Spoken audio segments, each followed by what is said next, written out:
Moderators. Thank you to the members of Students for a Democratic Society, Young Democratic Socialists of America, and Student Power for hosting this event. Thank you to Film and Media Studies, Cultural Studies, Global Affairs, African American Studies, University Life, and the English Department for their generosity in sponsoring this event. Thank you to the Cinema Fraternity for filming and providing sound for this event. And lastly, a special thanks to Professor Cynthia Fuchs from the Film and Media Studies Department. Yes. This event would have not been possible today without her kindness and generosity. So let's give all those wonderful people a round of applause before we start off. Thank you. And just a few reminders before we begin. Please silence your cell phones. You may take pictures and record, but please no flash. This event is being live streamed and recorded, so you can have access to that after the event as well. And please no talking while the panelists are speaking. And now Jennifer will give us some quick introductions of our moderators and panelists. Hi guys.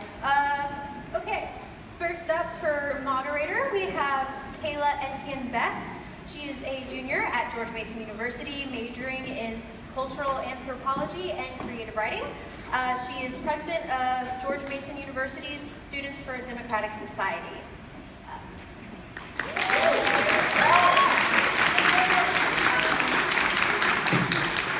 Our second moderator is Caroline McKay. Yeah? Okay. She is also a junior at George Mason University, majoring in government and international politics and minoring in sustainability and data analysis. She is treasurer of George Mason University's Young Democratic Society of America. This is, okay, you know what? I shouldn't have put the acronyms. Why do you say? Hey. Yeah.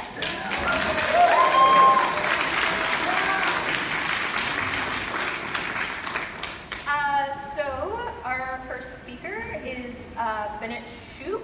They are an integrative studies major with a concentration in women and gender studies, focusing on Marxist feminism, LGBTQ liberation, and gay subcultures.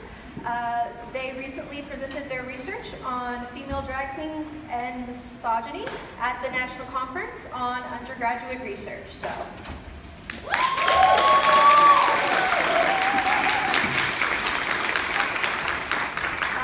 Next up is Dr. Andrew Kliman. He's an American economist, previously economics professor at Pace. He wrote The Failure of Capitalist Production, Underlying the Causes of the Great Recession, and Reclaiming Marx's Capital, which defends the temporal single system interpretation of Marxist labor theory against claims of inconsistency from neoclassical, neo-Ricardian, and other economists. So.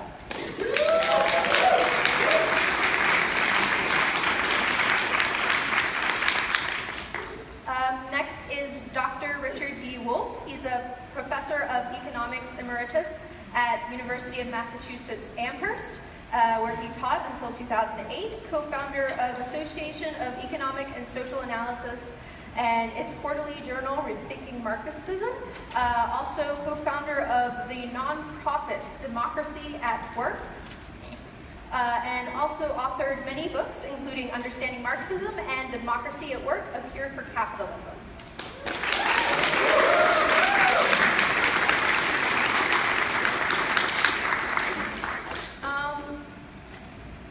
Finally, we have Boots Riley. He's an American rapper, producer, screenwriter, film director, and activist. He is the lead vocalist of The Coup and Street Sweepers Social Club.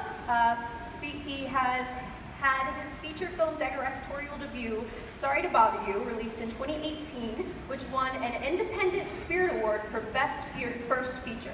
So,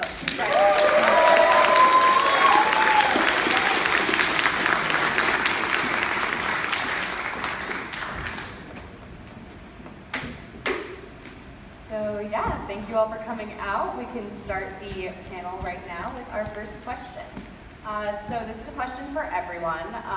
It is, what is your personal definition of what being a socialist means to you? And in a broader sense, what is your perspective on the radical left? So we're going to go down. We're going to start with Bennett and go down. Just a note, try to keep questions and answers to about 3 minutes. Yeah. Hello.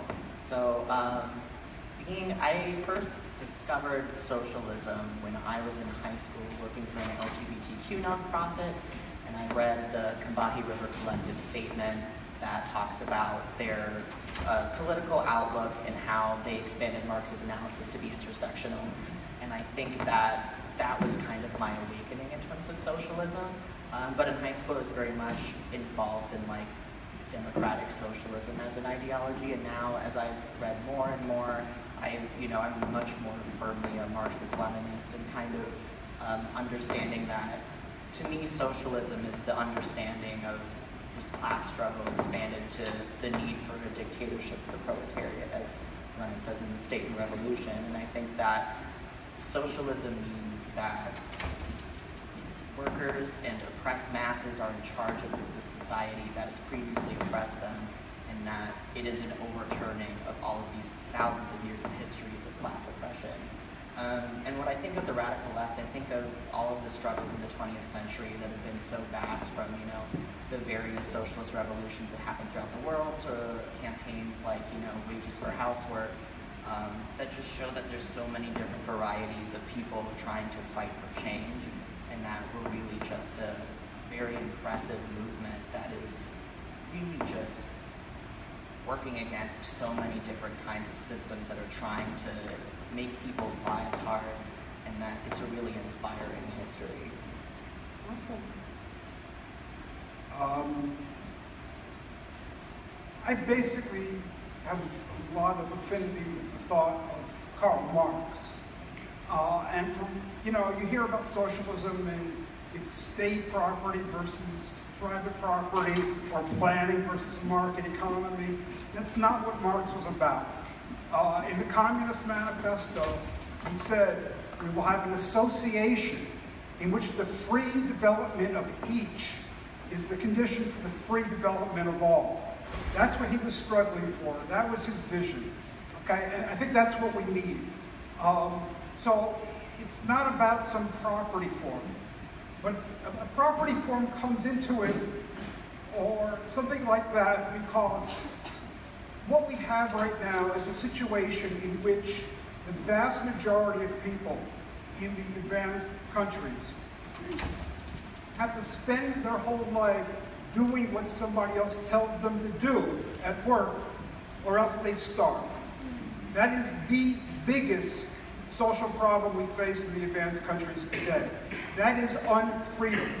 You can vote every 4 years or whatever, but day in, day out, you gotta do what somebody else tells you, or you starve to death. That's not freedom. We've got to overcome that. And so people need access to their own means of production, tools and buildings and stuff, so they can produce for themselves without, having to do what somebody tells them. But my perspective on the radical left today is that the struggle that we got to win. There ain't going to be socialism, there ain't even going to be liberal democracy unless we win the struggle against Trumpism, white nationalism, and the far right in general.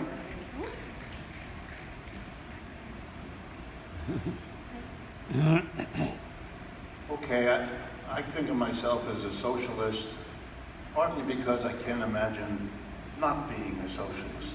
I look around at my colleagues and friends who aren't, and I feel for them. They've missed an opportunity to be better people than they might have otherwise become. They could have led a life of making the world a better place. They missed out on the benefits that come from doing that. As to why I'm a socialist, I look at it this way. I'm part of a very old tradition. And that old tradition was the one that said there oughtn't to be masters and slaves. And then that tradition continued and said there oughtn't to be lords and serfs. And that tradition now has to say the same. There oughtn't to be employers and employees, because it's the same basic problem. I'm a socialist because I imagine an alternative that's within reach. We're not stuck in these kinds of systems. It could be otherwise. And it would be strange to go through your life unaware of it and unable to move in that direction. And what do I mean? It's real simple. Production. Producing the goods and services we all depend on could be and should be done democratically. Every person in the workplace, one person, one vote. We decide together what we produce, how we produce, what's done with the fruits of our labor. It doesn't have to be a small group of people at the top who run the show. That ought to bother you. It bothers me, and I'm a socialist because of it. And what's my view on the left? Well, I've spent the last 5 years of my life running around the United States giving talks, suddenly because there's an interest in it. And here's what I learned. That this system has worked very hard to make people who are socialistically inclined feel like they're weird and strange and unusual, and there's nobody else out there, just you. So you feel afraid of reaching out. You feel afraid of taking a risk. Here's the joke, that it isn't funny. There's millions of us out there. Occupy made us aware. Bernie's efforts made us aware. My experience makes us aware. So for those of you that are here, you are not alone. There's millions of people that are a left out there. They're not well organized. That's a serious flaw. But they're there.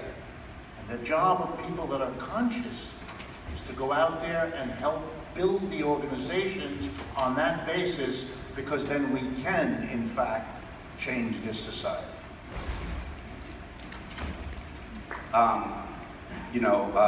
The phrase that I often employ is very similar to something you just said, but I usually say that the people should democratically control the wealth that we create with our labor.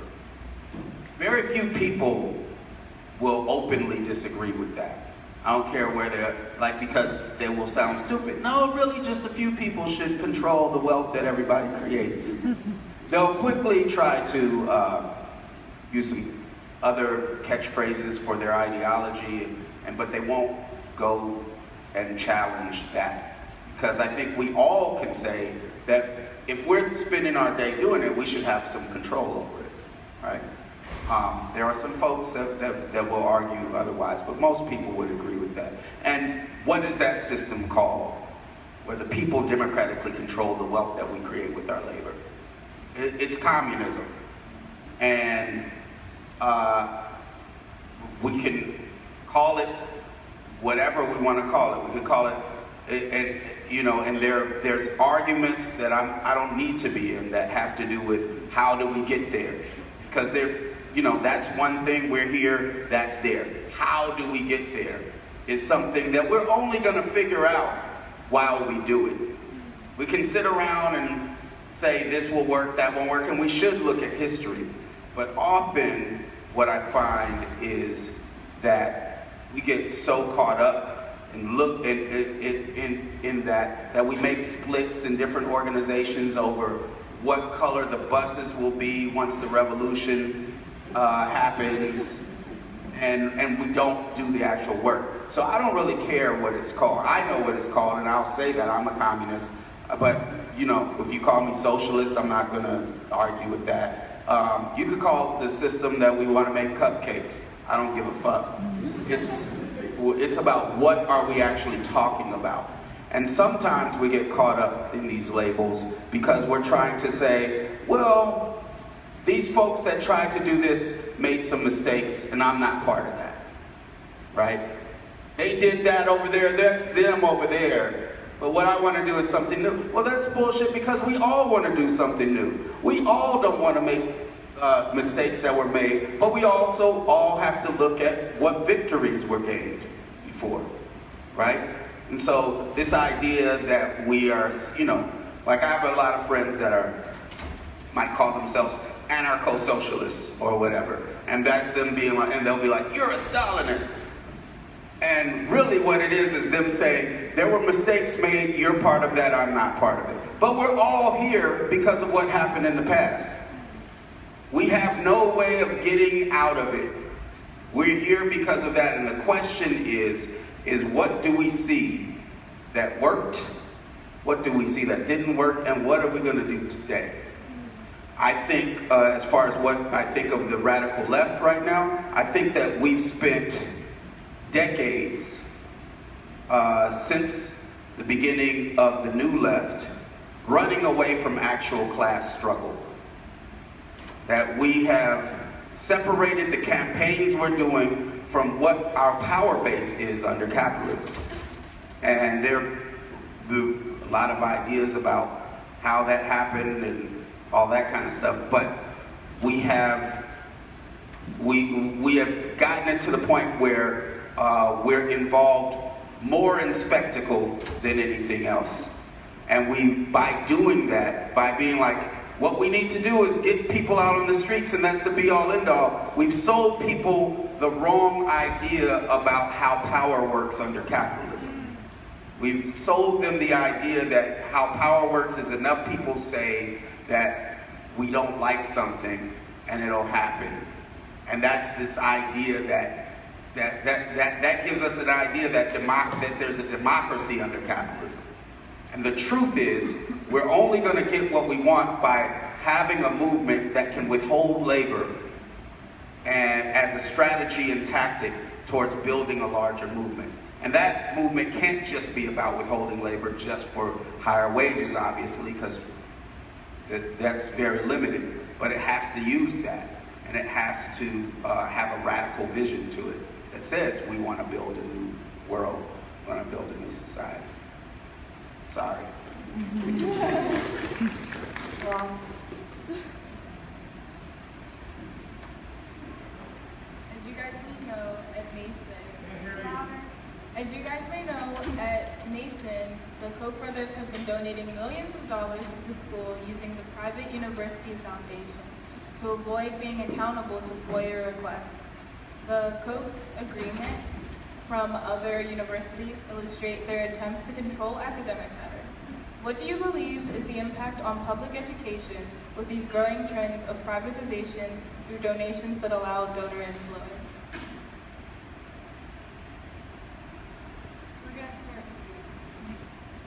Oh, I'm probably the least knowledgeable on that specific thing since, all these folks are from the academic world.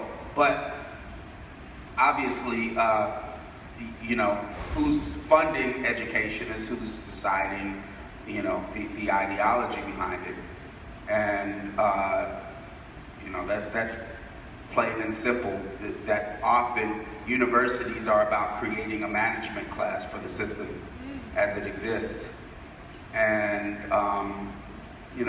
as a matter of fact, we were just talking about this, so I'll let them go ahead with some more details about how that happens. But we don't have, universities have turned, often we'll hear this idea, education is the key.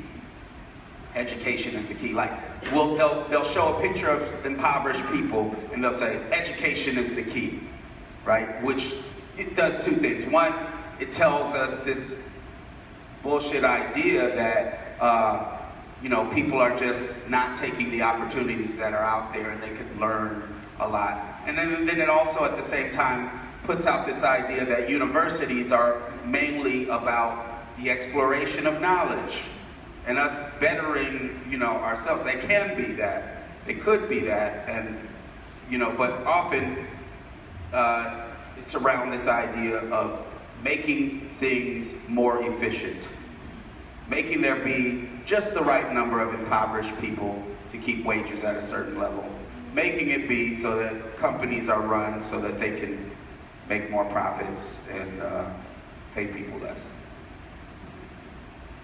I've been a professor all my life, and so I've watched in the various universities where I've taught what the highest official in each of those universities spent his or was about to say and her, but there were no hers, his time doing. And that is getting down on his knees, begging rich people and big corporations for money. That's what he does. It should be familiar to you here at this university, because you are no exception. It should also be familiar to you here in Fairfax, where your officials did more or less the same to Mr. Bezos, didn't they? And those officials, you can count on them not to be in the business of promising nothing in return, because that's the fastest way to turn off the donor, who knows that there are 50 other universities who will give him everything. So of course, the university gives to the donor what the donor requires to be a donor. You can live in a fantasy world where you pretend that's not the case.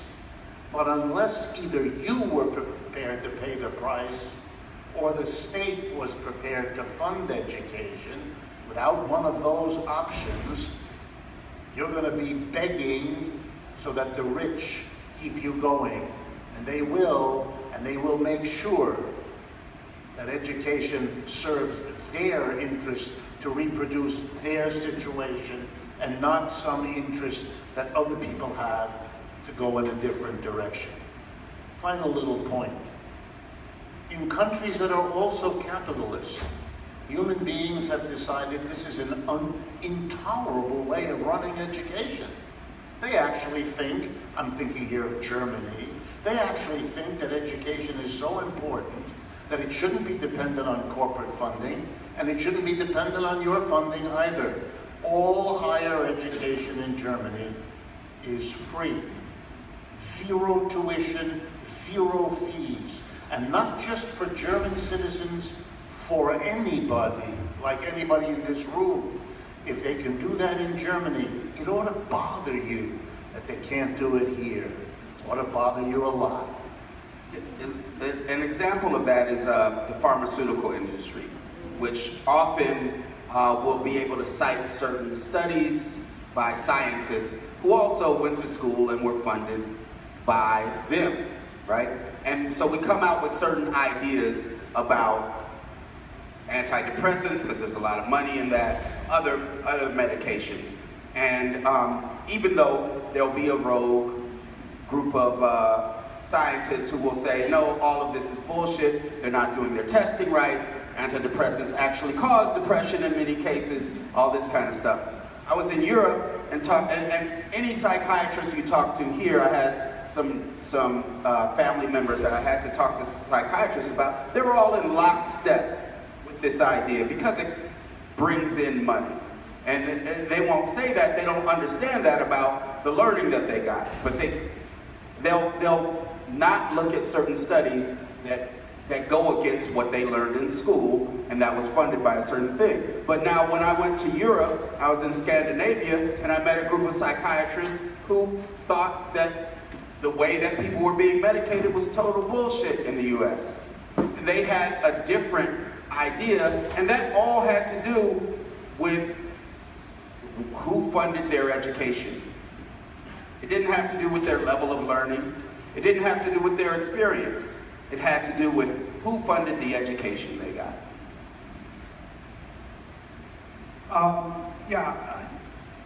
The problem is common, but you guys here seem to be confronted with an extreme version of it. Certainly when donors are allowed to screen who's hired and who's fired, which seems to be the case here from what I've been able to garner, that's an extreme case. There are extreme conflicts of interest going on between the university and Mercator, as far as I can tell. And they both have a conflict of interest policy, each one of them, but they're not adequate. So I certainly, support you in your struggle. But this has been going on a very long time, and it's going to go on within capitalism as long as capitalism exists. I want to read you something Karl Marx wrote 150 years ago. He was referring to the situation from about 1830 onward. He said at that point the class struggle took on more and more outspoken and threatening forms. And that sounded the knell, the death knell of scientific bourgeois economy. It was thenceforth, from then on, no longer questioned whether this theorem or that one was true, or whether it was useful to capital or harmful, expedient or inexpedient, politically dangerous or not. In place of disinterested inquirers, there were hired prize fighters. In place of genuine scientific research, the bad conscience, and the evil intent of apologetic. So what you're confronted with is a long-standing problem, hired prize fighters. And why is it taking place? Because these people are under threat, okay? They're fighting back with propaganda because they feel threatened. Okay? Prior, if they were not under serious threat, if this was a ruling class that felt secure, they wouldn't have to try to rig the system in terms of ideology. Okay? So we often overstate their power. These people are not as powerful as they seem. That's why they have to rig things. That's why they have to rig the elections in terms of suppressing voting rights, in terms of Citizens United, all the rest of it. Okay? Ann Coulter said in 2016, this is our last chance. In other words, this is the last chance for white supremacism in this country, because of the changing demographics and just the changing sentiment of the country. These people are not as powerful as they seem, okay? And that should give us some hope and some courage.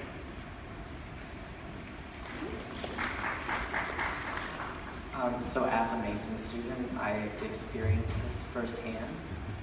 I think that a lot of the politics at Mason are utterly despicable, and I think that George Mason has set up these little fascist training camps that just funnel people through the Mercatus Center into being part of a horrible and wide-reaching network of oppressors.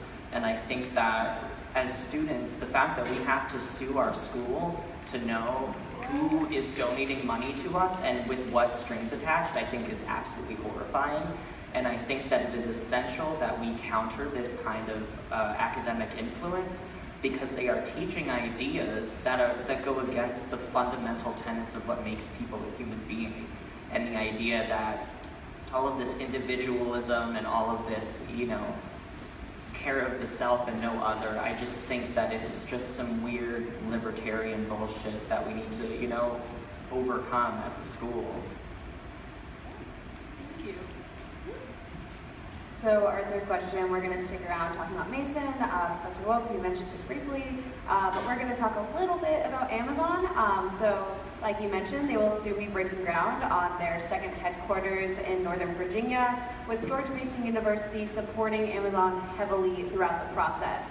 They have a planned expansion of our Arlington campus it's going to be really big, I can't remember the exact number, and they will provide a labor pipeline from the university to Amazon. How would you contest the practice of entrusting the growth of a community in the hands of corporations? How can we incorporate a mindset that prioritizes a collective rather than the individual, as we've seen in this process, as it is not for the residents of Arlington now, as it is largely assumed that they will be displaced throughout the region? Boots can go first.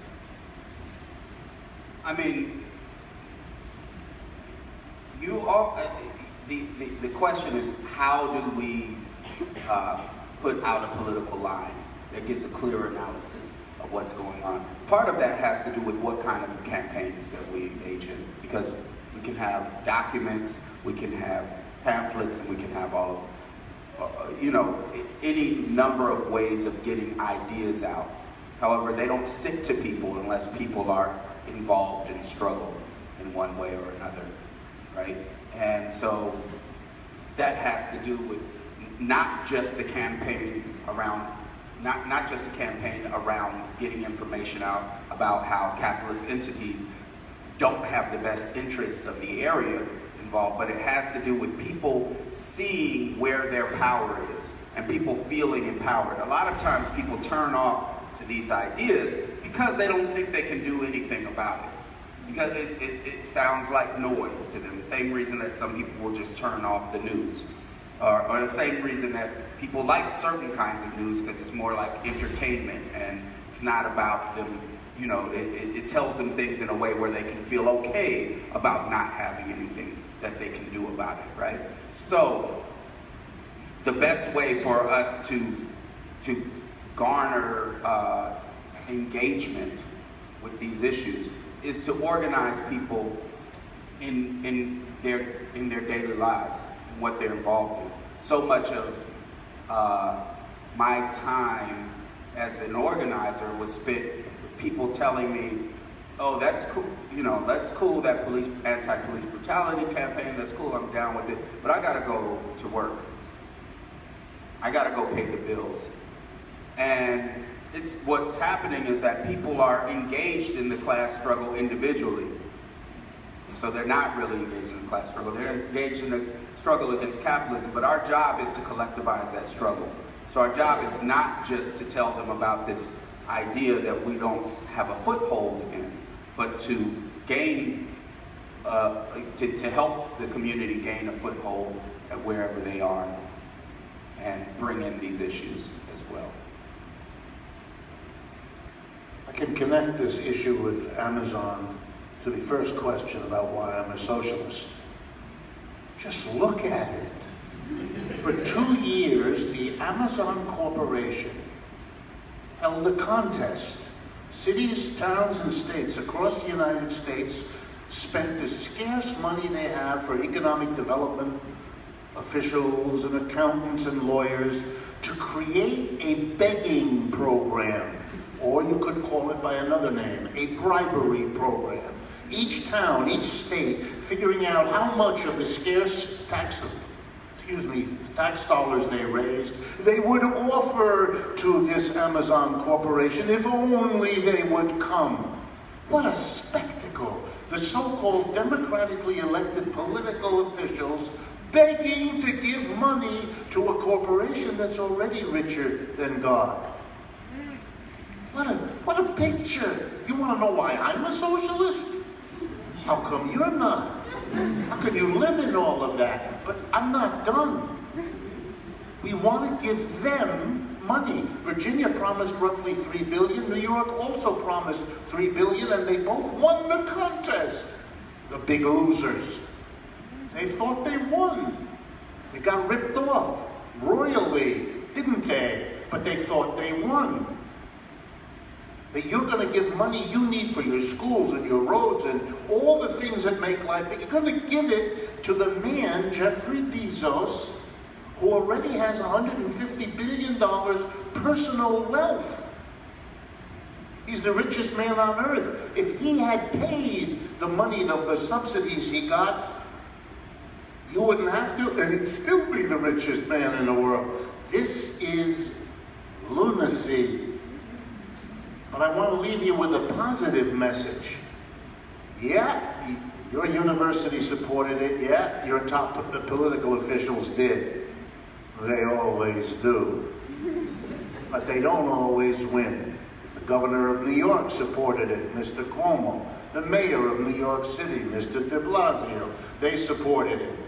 And they were defeated. The people of New York City gave, I won't do it here because it'll offend anyone, but you can guess which of the 5 fingers were given.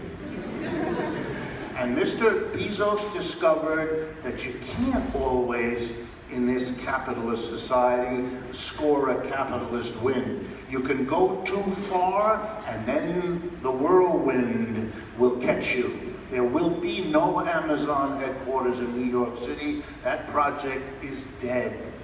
It can be done, and the people of New York did it, and the people of Virginia, no different, they could do it too. Can I say one thing that I like to interject in the talk about Amazon, and which is similar to the talk about Trump? That yes, these are extreme versions of what we're talking about, but sometimes in our campaigns against them, just like when they had the Get Bush Out of Office campaign, then you start thinking that the lesser form of them is the only thing you can have. So everybody was fine with not fine, but nobody said anything when Obama just went full war with the war and all that kind of stuff. Similar to Amazon. I've been, as being an artist on a label, I've been on some of the biggest capitalist enterprises in the world as an artist, and I've been on the indie level. But indie just means indie capitalist. That just means they are not making as much money as they want to be making, right? And as an artist on that label, you still get fucked. You still get exploited. So the idea that, I think it's good for us to point out that what capitalism leads to are Amazons. But and that's the natural development of capitalism. You have to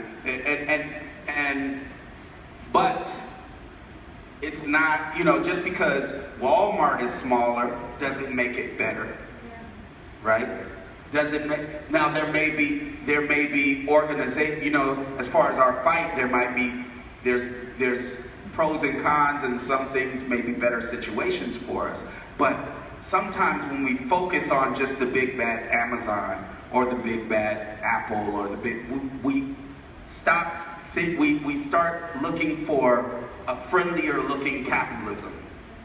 And that friendlier looking capitalism is just more deceptive.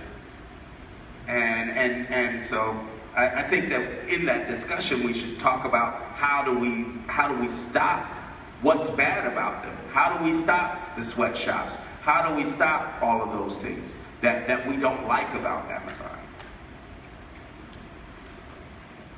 I'm going to try to directly address the question that was asked. And I want to push back against the framing of the question, where it was something like, how do we prioritize the collective against the individual, or rather than the individual? I think that's really the wrong way to go. I'm an individual. You're all individuals. You want the collective prioritized over and against you? I don't. Okay? There's another way to go. Again, I'll talk about Karl Marx, who said, we should never again counterpose society as an abstraction to the individual. The individual is the social entity. We are all social in our individuality. And what we need is a society in which the interests of the individual are those of the society, instead of the society keeping down, oppressing most individuals. We need a flourishing of individuality. So the ideological framing of this question really troubles me, because it's the ideology of a collectivist, state capitalist ruling class, I think, even if not intentionally. And these are people, they are, state capitalism is a form of capitalism. These people are the class enemy. Okay? We've got to not repeat the atrocities of the past. Mistakes are one thing, but atrocities and alien class interests are another. Now, in terms of the Amazon struggle... What does that mean, organization? I'm just asking you to clear. 2 times to talk in this round. Let me have at least one. Okay, in terms of your Amazon struggle, I'm with you, but the people on the ground doing the fighting can figure out the strategies a lot better than, some so-called experts sitting on a stage. The one thing I would say, what's very important in all student struggles, where you're involved with the community, is to talk with the community and listen to what folks want, and also reach outside to people who've been involved in similar struggles, like in New York City and past struggles and elsewhere. That was a great critique. So I think that what this question makes me think of is the charge of authoritarianism or, dictatorship at the historical examples of socialism that we've seen. And that I think the Amazon case just really illustrates that American democracy is just a dictatorship of the bourgeoisie. American democracy is no more democratic than any other democracy. It's you choose somebody from the ruling class to supposedly represent your interests, who's going to make decisions based on, the payroll of a company that doesn't have your best interests at heart. I mean, Amazon workers can't even go to the bathroom. Like, they have to pee in cups. That's absurd. And yet, not only is our local government, folding to Amazon and, getting on their knees and begging for them to come here, but so is our university.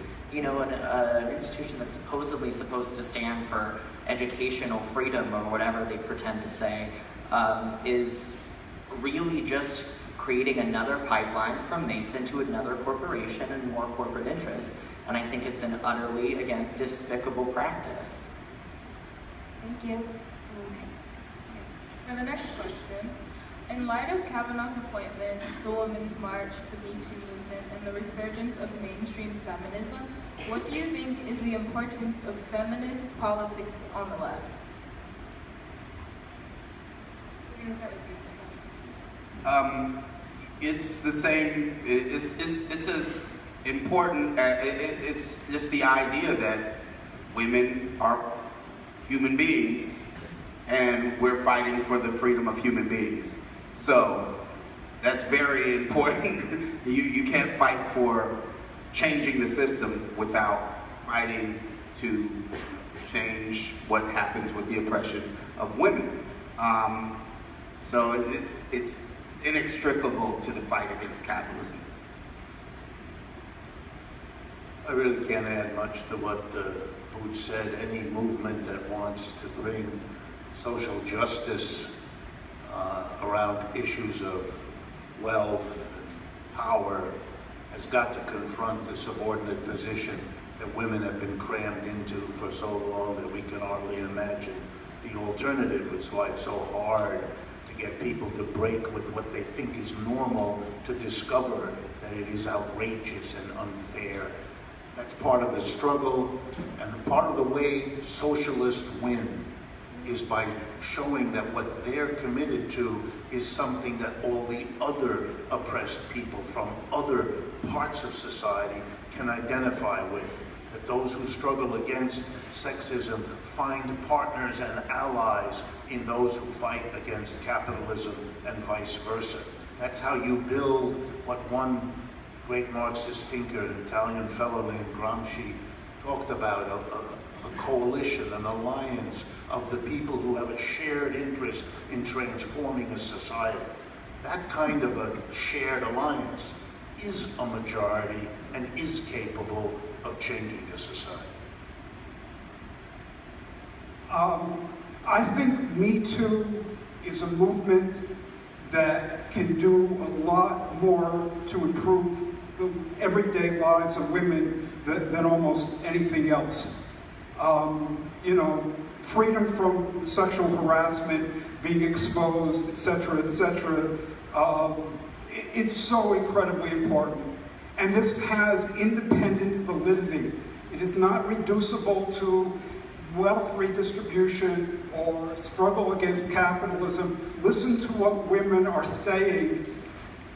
The issues that they are articulating and care about have a validity of their own and should not be put on the back burner, certainly, and should not be subsumed into some broader struggle. Okay? Listen and pay attention.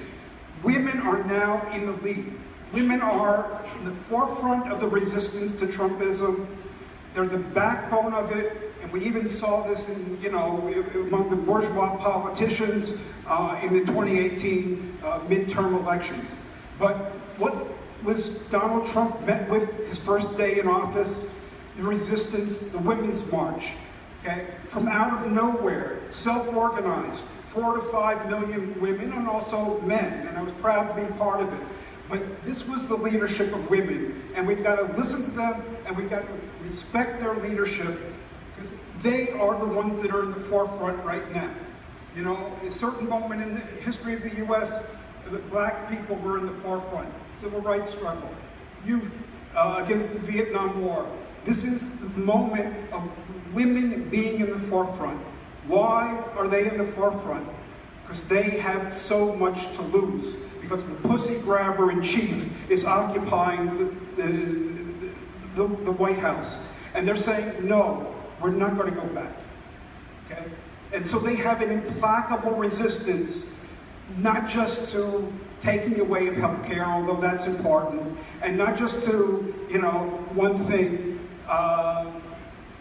whatever it might be. They're opposed to the totality of Trumpism because it is so disgusting and anti-human. Okay? And women feel the fear of their rights and liberties being taken away. Okay? And they have the resentment and just the hatred of Trumpism. And that's why they're in the forefront. So this feminist politics, to me, is the key to everything. We should make sure that the Social Democrats don't eclipse it. Don't let everything be reduced to so-called class struggle, which is just income redistribution and few, redistributive programs. The rights of women, okay, really come first here, because they are the ones who are most threatened. And I haven't even mentioned Kavanaugh and abortion and Gorsuch and so forth. Class struggle is not just income redistribution. It is not at all. It's about who has the power over society. That doesn't just happen from redistributing income. It happens to do with who's in control. And you can redistribute income a little bit and still have capitalism. So I'm a Marxist-Feminist. That's my jam. My exposure to socialism was the Combahee River Collective Statement. That was my first exposure to Marxism.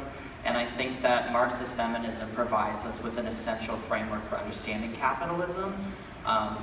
Just an example, Silvia Federici, one of my favorite author, she, theorized that primitive accumulation is not just a one-time thing. Primitive accumulation is a consistent process.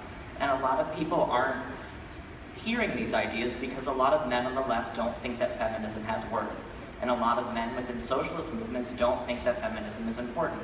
But feminism is essential. I think of the statement that Claire Zetkin, who was a socialist in Germany in the early 20th century, and she says, if husbands before could sometimes beat their wives to tame her, capitalism is now taming her with scorpions. And I think that by utilizing a Marxist-feminist framework, by looking to people like Federici or Angela Davis or Kianga Yamada-Taylor, who was just here, I think that we can understand capitalism and class struggle and anti-racist struggle and anti-sexist struggle so much better because Marxist feminism has really been at the forefront of expanding Marxist analysis and making it so much more inclusive and powerful. Thank you. That was awesome. So next question. So Western superpowers such as the United States and the United Kingdom launched extensive anti-socialism propaganda campaigns throughout the 20th century in order to condemn the left as inhumane and the ultimate threat to freedom, and we kind of touched on that earlier. How do you respond to these attacks on the morality of socialism? Along with that, how would you deconstruct the capitalist myth of the free market? And this is starting with Pete again. Culture is an outgrowth of how we survive. That's just how it is. It's not something mystical. It's not something genetic. It's tradition. Even when we talk about tradition, it comes out of humans creating things that make what they do to survive easier, or work around that, or and. So, and I always say this, like, you can try to teach a fishing village to sing agricultural songs because you decided that agricultural songs are better or whatever. And they, if you come up with a tune that's nice enough, they'll sing along. They'll sing that, but after a few years, start changing that melody and changing those words of that melody to something that has to do with fishing because they got a river running right through there. And that's how they survive. And their culture will come out of that. if you wanted to change their culture to having something to do with agriculture, you better take them to where they can plant. And then they'll start having a culture that has to do with that. Now, if we want to talk about morality, how do we make a world in which people are treating each other fairly? How do we do that? And that has to start. Doesn't mean it's the end, but it has to start with how our economy is set up, because that's how we survive. That's where everything will grow from. And it just makes it, and so if you have an economy in which the people democratically control the wealth that we create with our labor, then you have the possibility.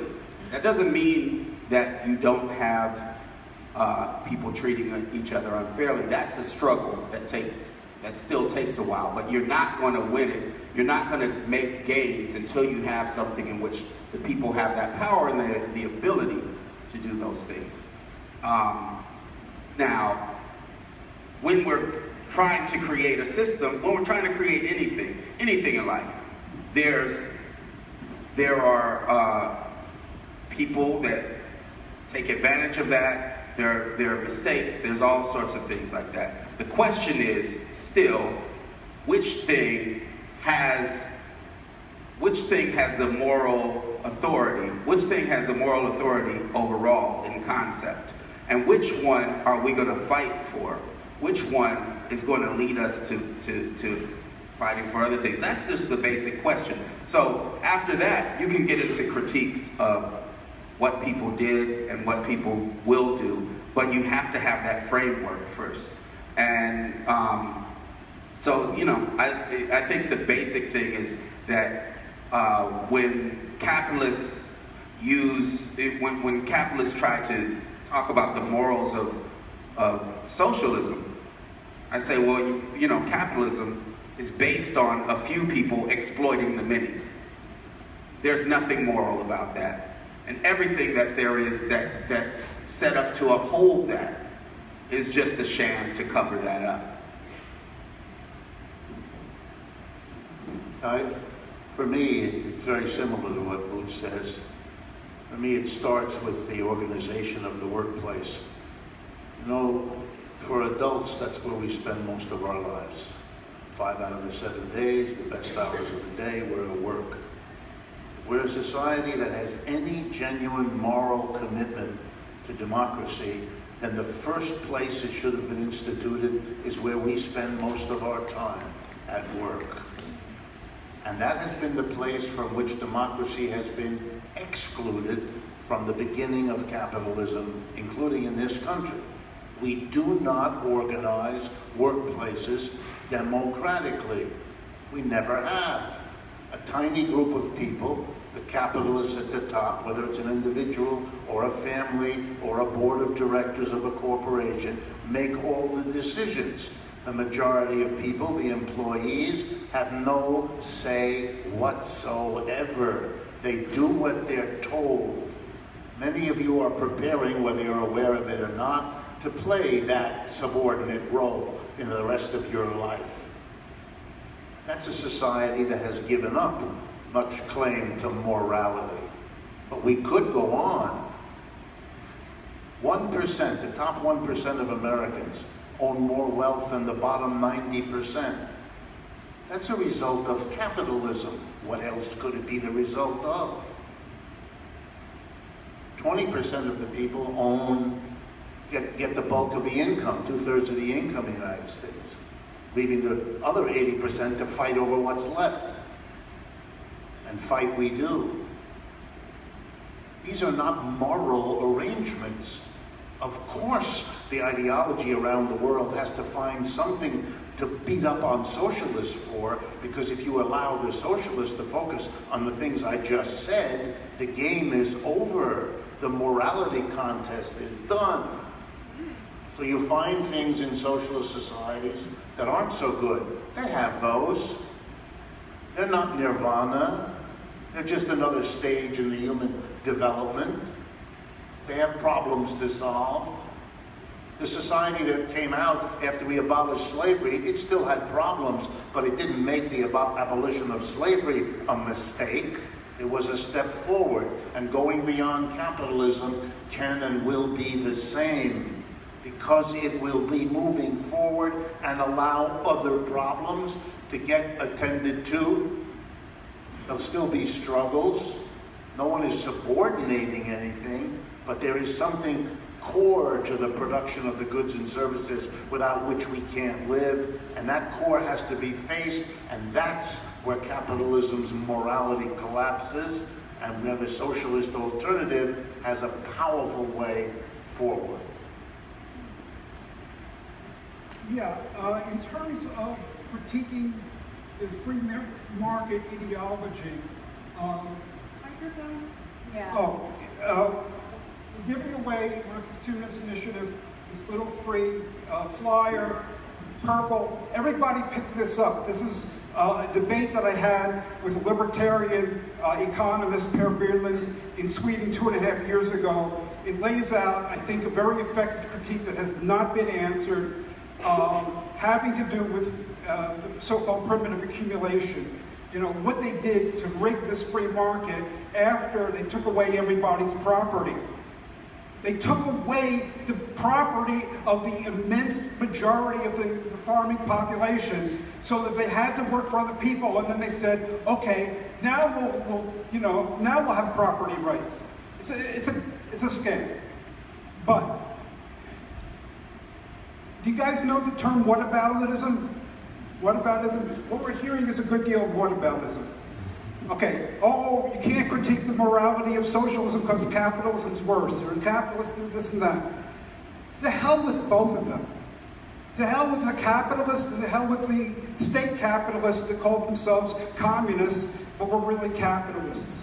Okay? People do not want that kind of system. And what we have to do as socialists, those of us who are genuine socialists, is to distinguish genuine liberatory socialism from that monstrosity and the atrocities that were committed in the name of socialism, but it's phony. Okay? Now, I know, what Jordan Peterson is going to say and so forth. They try to tie genuine socialists to that kind of thing. Well, if that's what they want to do, I will tie Jordan Peterson to Adolf Hitler and Donald Trump and so forth. Okay, none of that makes any sense.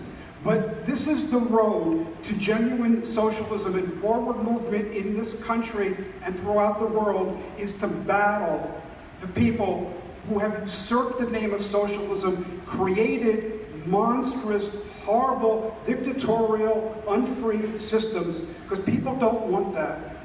And people don't want it, they say, I don't want socialism. No. You don't want state capitalism. You don't want totalitarian, Stalinist dictatorship. So it's not just a matter of being sectarian and disuniting. It's a matter of reclaiming the liberatory concept of socialism against all of the travesties that have been committed in its name, so that it really means something. Beyond like Ocasio-Cortez and Bernie Sanders, the redistribution, real genuine liberatory socialism. We've got to get behind that, but we've got to win this struggle against the people, who usurped the concept of it. That battle is still going on, even though the USSR fell, even though Mao's China, morphed into a private form of state capitalism and so forth. We're still fighting this battle, and we will, until people realize that that kind of stuff was not socialism, but the opposite. A form of capitalism, not private capitalism. It's different from private capitalism, but it's still capitalism. Accumulation for accumulation's sake. So, kind of a differing perspective. So, I very much think that all of these things that we've heard about, as was mentioned, Mao's China, the Soviet Union, Cuba, understanding the historical, relativism of that's not the word. the historical perspectives that were upholding these kinds of ideas were written by people with direct ties to the Nazi Party. You know, the supposed famines that happened in the USSR, like the people that wrote about those were Nazis, actual literal Nazis, like associated with Hitler. And I think the same thing, you know, is happening with Cuba through the, you know, the US propaganda campaign, and the same thing is happening with China, which, you know, has had some issues, obviously. But it's all of these things are happening, and they're a direct and intentional discrediting of socialism that happens to create a different and alternative history, you know, by listening to people that lived through these countries and were like, hey, we want that back. I mean, people are in Russia right now are like, we want Stalin back because Putin is so awful. And I think that it's absolutely ridiculous that we have not been able to move on like beyond these kinds of fake histories that were taught in our high school classes.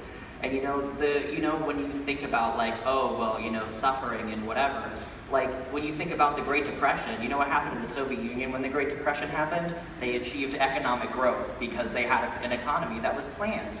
And I think that, you know, if we're looking at those examples, we can see, you know, those places weren't perfect, obviously nothing is.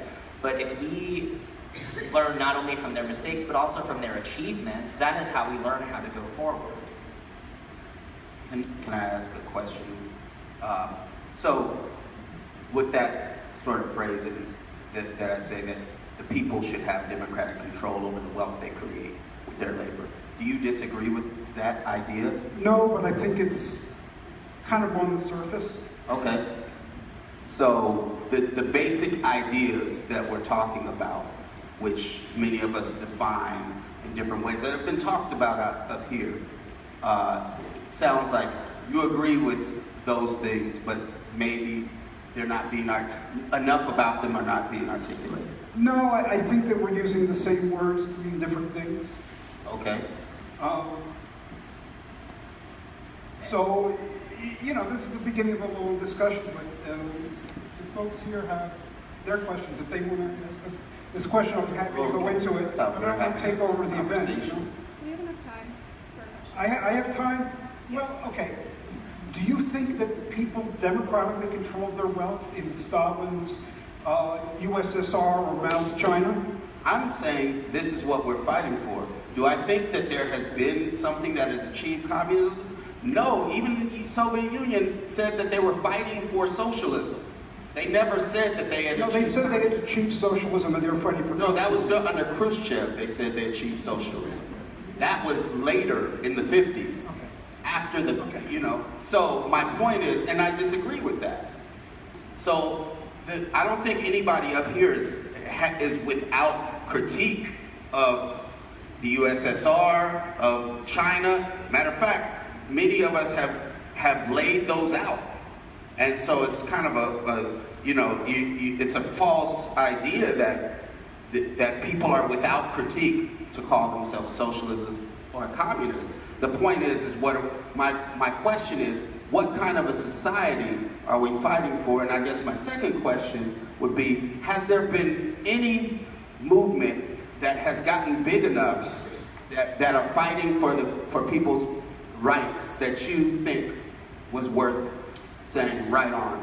That kind of goes to our next question. Our next question is about liberation struggles. So do you mind if it's basically the same? Yeah. Okay. Also, I was totally waiting for Bennett to bring up Stalin. I'm so happy you finally did. He was a great man. So the next question is, what is the role of student movements in the growth, support, and fight for a socialist future? And what is a liberation struggle that inspires you and that you think provides an important example for resisting colonialism and imperialism? So you can also answer what... Bennett, you can start. Okay, so I want to take this time to talk about some people that I met when I went to NCUR in Georgia. So we were at a university, Kennesaw State, and we met an organizer there from KS United, I wanted to extend a hand of solidarity to through this panel discussion, because they are fighting a very uphill battle. They are fighting against university repression. The police are being called on their students for chalking to intimidate them. They are fighting against racism and homophobia and transphobia and Islamophobia on their campus, even more so than we have here at Mason. You know, the school is removing their support from women and gender studies programs, from LGBTQ resources pamphlets, from, you know, specific like posters made by, you know, African American studies at the school.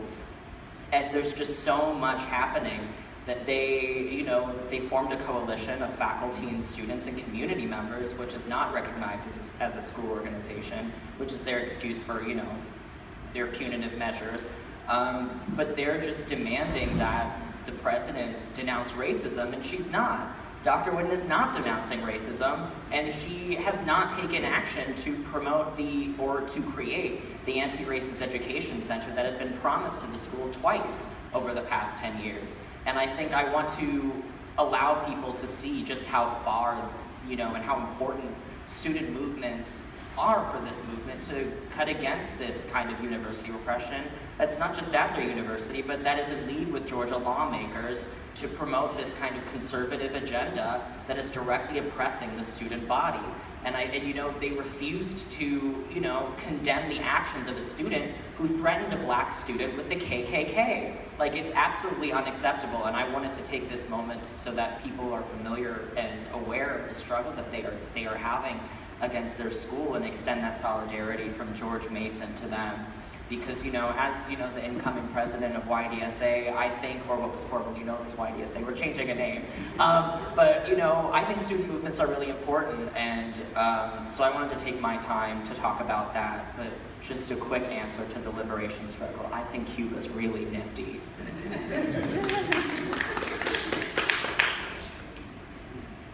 Yeah, to try to answer Boots's question directly, I think actions speak louder than words.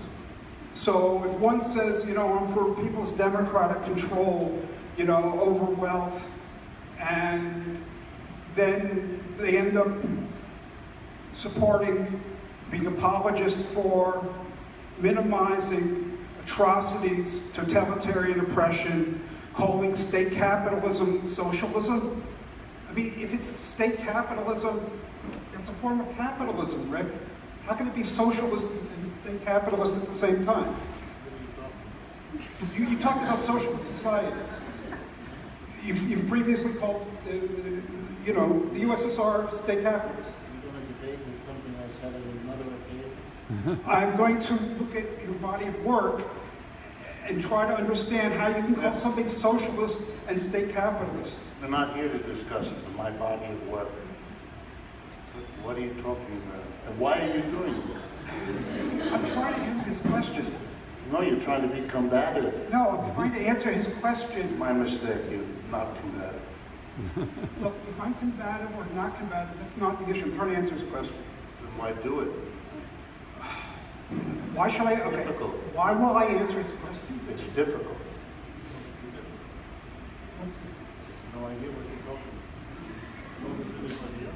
about. Okay, look.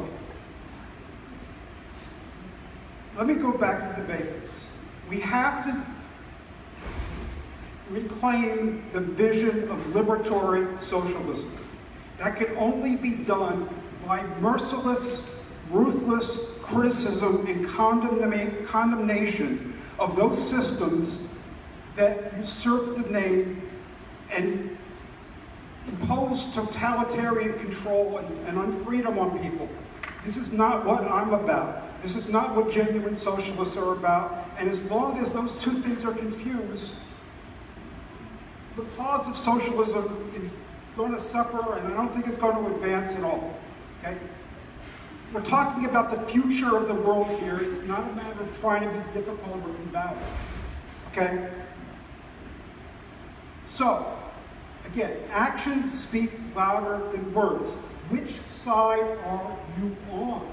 Are you on the side of the people struggling for freedom, whether it's Western capitalism or other systems of unfreedom, or are you on the side of the oppressors? That's always the question. And for you know, all kinds of great liberation struggles. This was the question. You know, the African liberation struggles, the Asian revolutions, Latin America, 50s and 60s. But my heart really goes out to the Hungarian freedom fighters, the Hungarian Revolution of 1956. And it was started by youth, and it involved the whole population, and they were, you know, they were massacred by imperialist Russian tanks, and Chairman Mao from China was, you know, egging on the And they were Russian- led by Russian Nazis. people. Excuse me? They were led by Nazis. Okay. Sure. Sure. Are you uncomfortable with this discussion? So we will not be taking questions from the audience. We'll have a Q&A from the audience in a little bit. But if everyone in the audience could refrain from speaking right now, please.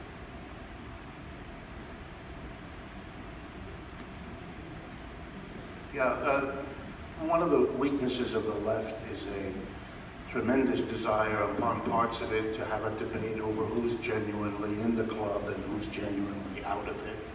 I think that's done more damage than almost anything else that the left, particularly in this country, has done to itself. People want to call themselves socialists. That's their right. There's no agency that hands out certificates to determine whether you are or not a socialist. People mean different things, and we can discuss what those differences are and whether they matter or not. But the argument about who's got it right and who's got it wrong belongs in a religious institution, and we're not in one of those at the moment. So I'm not going to go there. I think the issue of a movement that I think deserves a lot of attention, more than it's gotten, is not a half a century ago in Hungary, but right now. It's called the Gilets jaunes. It goes on in France. Here it gets translated as yellow vests. For the last 24 weeks, every Saturday, there are demonstrations of between 20 and 100,000 people in hundreds of cities and towns across France, demanding fundamental economic change, along with the démission, the French call it, and getting rid of Mr. Macron, the president of their country, who's got a lower popularity rating than almost any other Western leader. He's in a neck-and-neck fight with Theresa May in England for that honor. Okay, in this situation, you have seen for the first time a massive working class movement separate from all the political parties, bringing together people who have not worked together in a political movement ever before, in many cases. It's an extraordinary movement. Everything the president of France could bring against them, police, water cannons, meeting them halfway on their demands. He's tried it all. He even tried to use that fire a couple of weeks ago in the Notre Dame Cathedral to position himself as the great restorer of the cathedral, only to find his posturing shot down when the Yellow Vest movement turned it around and said, yeah, you were able to raise $1 billion from 3 or 4 corporations in France to rebuild the tower. Those were the same corporations you didn't go to deal with the low salaries and the abandoned public services. The money was always there. You've just proved it. You didn't have the political courage to get it. And instead of being a hero, he's a bigger dunce today than he was before the fire. That's a movement that knows how to build on the strength of large numbers of people in motion. And they've made the economic conditions the #1 focus. They have a bigger participation of women who are often in the leadership than movements like that have had in France before. So it shows again the ability to bring things together. There is a movement that is profoundly socialist, profoundly anti-capitalist. Their latest statement, by the way, they're gearing up for a massive across France motion, and they picked an interesting day, about a week from now, May Day, May 1st. Look for it. You will see there the movement of people that could have a echo here in this country and could be a profound way of moving the movement forward. So I remember the part about what liberation struggles we like, but what was the first part of the question? I forgot.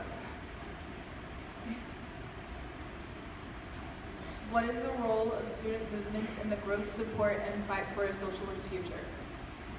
Well, I think that we have to get the radical left back into structuring campaigns in a way that it shows how power works, right? And that also we can have, and that way we can also have more campaigns that we win, which I think is going to start to be necessary, right? So, I think one thing students can do, get out of college, you go salt someplace. You know what salting is? Yep. You get a job someplace with the express purpose of forming a union there.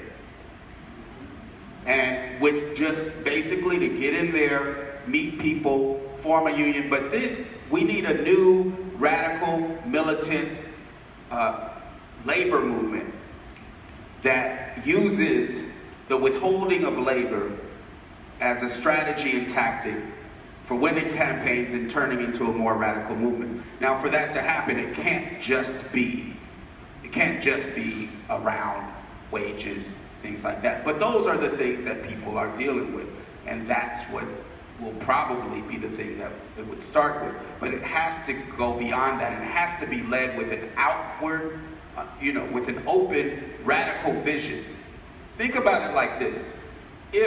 When Mike Jones got killed in Ferguson, if there had already been 20 years of radical organizing of labor there, and there was and there had been, a general strike, or not even that, 1/5 of the workforce in that area shutting things down, you would have had an indictment. You would have had an indictment right away.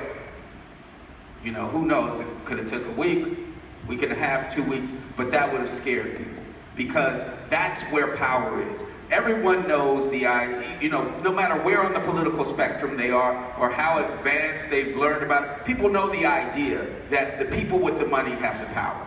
That you learn that from just watching stupid TV shows, right? The thing is that we don't teach them is why does that equal power, and how do they get that power? How do they get that wealth? And that has to do with us creating that wealth while we're on the job. So I think, and right now, only 7% of the workforce is organized in any way, at least on the job. We have 93% of the people to go. We can make a radical new movement that deals with that, and that combines that power with things that are thought of as social justice movements. And so I think that's where we need to go. As far as liberation struggles that I can point to, as was said here, I'd also like to point out that, I've been part of organizations that have a heavy critique of the USSR, have a heavy critique of China, but with that critique means that you have to look at the successes, because it's not a critique if it's only condemnation. That's not scientific at all, right? And so you have to look at how things were won and the idea is about building a society that the thing that I want to see hasn't been built yet. But now it's going to take time to get there. And if we do create some big movement that is fighting for communism, fighting for socialism, you bet there's going to be mistakes along the way.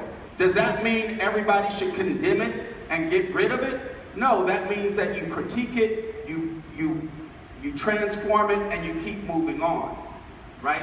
The folks that don't want to see a revolution and would rather just be right will sit on the side and be like, they're not right, I told you.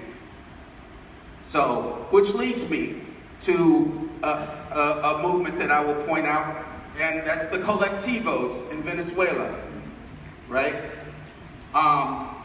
Colectivos in Venezuela are thousands of neighborhood autonomously organized groups. They existed there before Chavez came to power, many of them, and they grew once he came in there. Now, many of them have different things. Like there's some that focus on LGBTQ rights. There's some that focus on just food distribution, and there are some that are armed, luckily. And many of those that are armed are doing so in response to the right-wing opposition that was burning down polling places and killing people at certain points. But the point is that those colectivos are the Chavista movement. Many of them are to the left of Maduro and have heavy critiques of him. But that doesn't mean that they are in opposition to him. They understand that he is the representative of the movement that they've built for all of these years. And they understand that for them to move forward from where they are, that they have to fight the USA-aligned, IMF-aligned opposition who wants to cut most of the social services because that's what the IMF does. That's how they do it. And who wants to privatize much of the industry that has been that has been nationalized. So those folks, those colectivos, are the poorest of most of them are of the poorest of Venezuela, and they are there fighting, and they are in. This is not the end point of what they're fighting for. The system that they have there. Matter of fact, it's what they have in Venezuela is more of a social democracy than it is socialist. But the movement there wants to fight for a socialist world.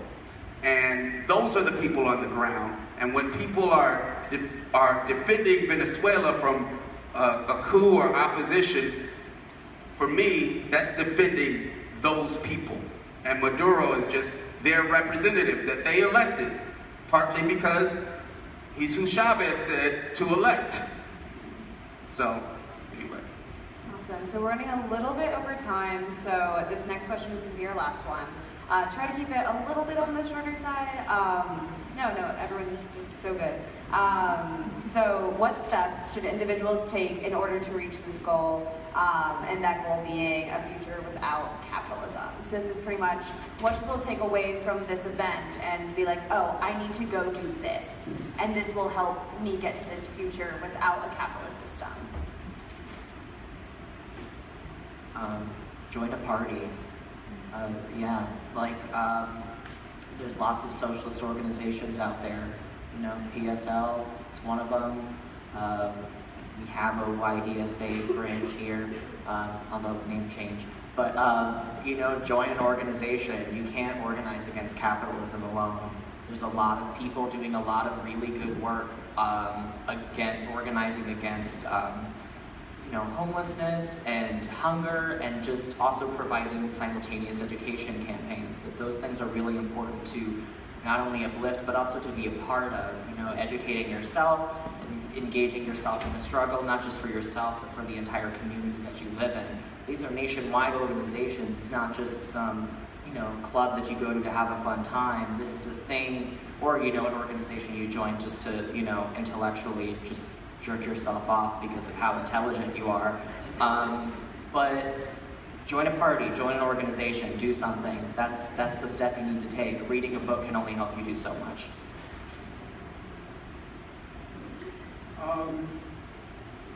Well, I think what people need to think about is the struggle is going to be a very, very long one if we're going to succeed at all. And how can you change your life and the way that you do things so that you have the staying power to be in the struggle throughout. And I've seen over the years and decades, so many people fall by the wayside, get discouraged, they get pissed off at this organization that screwed them over, that campaign that failed. So one has to reorganize oneself. You know, how do you pick yourself up from that and continue forward so that you just don't say, you did that when I was young, and I'm sick of it, you know, it didn't work. Well, maybe if you would reorganize your thinking and combine with other people who were trying to reorganize their thinking, you could surmount these obstacles and contradictions. There is really no other way to have that staying power if you're all a thinking person. You know, when you face these setbacks, when you face the internal struggles, you know, and the struggles never end. You know, people who were, you thought they were your friend, they become your enemies. You know, they get bought out, they're sellouts, they get co-opted, their ideas change, and so forth and so on. So the idea is always to keep your eyes on the prize, and always, what that means is don't ever focus on some immediate goal, like that is going to be the solution. It looks like the solution, but it's probably going to turn into its opposite and be used against you. So you've got to use your brains a lot. You've got to think a lot. And books are really helpful there. And they're really indispensable, I think. I agree, but I won't repeat that it's important to be part of an organization. Americans have a hard time doing that. They're very suspicious. They have been for a long time, and there are good reasons for that. But you do have to overcome that because you're dealing with a social problem, and individual solutions don't exist for social problems. If you got a social problem, you need a social movement to deal with it. But I want to also talk to you as an individual about what you can do. And here I need to tell you a very brief story. We know a little bit about the history of economic systems in the world. We know, for example, that slavery in various places was born, it evolved over time, and then it died. And we know that feudalism was born, lord and serf system, and evolved over time, and then it died. You get the pattern? Capitalism was born, we know that. It's evolved over time. We know that too. You know what the next stage is? It dies. And unlike Andrew, I'm not sure it's going to take a long time. In 1980, middle of the 1980s, the Soviet Union thought it would last forever. In a very short time, it was wrong. We don't know what the time frames are. We don't know how big the contradictions here are and how they'll play themselves out. But if you're thinking as an individual, it might be important when you're in a room with your friends, your relatives, your co-workers, and someone talks as though capitalism has always been here and capitalism will be always here and we have to work within the limits. You become the voice that says, no, we don't. The system too can change. It may be as important as not allowing a homophobic comment to be made or a racist comment to be made, but a comment on the perpetuation and the perpetual existence of capitalism has its own ideological effects that it's worth combating, and that you can do as an individual. Another in the echo chamber of people need to join organizations. I was involved in Occupy Oakland, and seeing the whole Occupy around it really just reinforced the idea that you can have a lot of people. You know, there was an Occupy encampment in every town, right? At a place that at that time was the closest to a class analysis we had seen in a mass movement in the United States, which was the whole 1%. It was close, right? But yeah, it fell apart because there was, it was, without being in a disciplined organization, and whatever that means, that could be a lot of different things, but without being in a disciplined organization, it was easy for people to be like, I disagree with you, fuck you, I don't ever need to work with you again. Because there was no idea of how this could become anything else. And that has to do with organization. And that has to do with doing something intentional. And yeah, definitely there's something against, parties, organizations, I don't care what you call it, but it's a party. There needs to be some network of smaller organizations as well that can make things that work for folks. But you got to start it by joining something.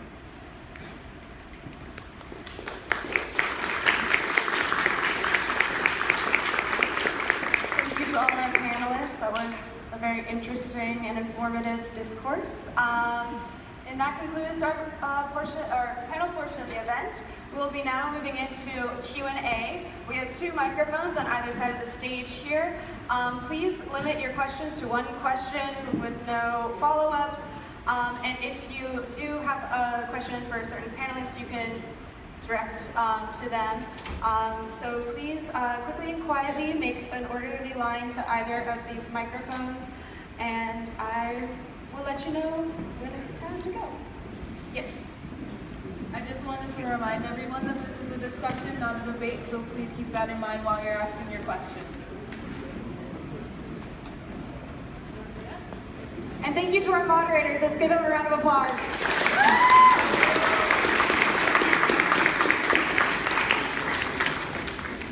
Alrighty, we're gonna start on my left here, and we'll go back and forth between these 2 mics for the remaining time that we have. This portion will last 30 minutes, so keep that in mind. This is a question for Boots. Being a communist filmmaker, how do you protect your art from being labeled as propaganda? I mean, I think everything is propaganda, first of all. Everything is someone putting out an idea. Whether they're conscious, whether the maker is conscious of it or not, or whether the receiver is conscious of it or not. Like, everything you've ever seen in your life has an idea, a perspective to it. And so, but when people are labeling one thing propaganda, what they're actually doing is saying, all this other stuff, all the diehards, all the Mission Impossibles, all the, whatever, 3 Men and a Baby or whatever, none of that is propaganda. And so that's my problem with that. But I have a point of view, an artist has a point of view, and what we're doing is communicating ideas. I think there's a way, when I first started out doing music, it was a lot more mechanical. It was about me saying, okay, I have these ideas. I want people to know I have these ideas. And it was just like me shouting out different names and, saying different, capitalism or whatever.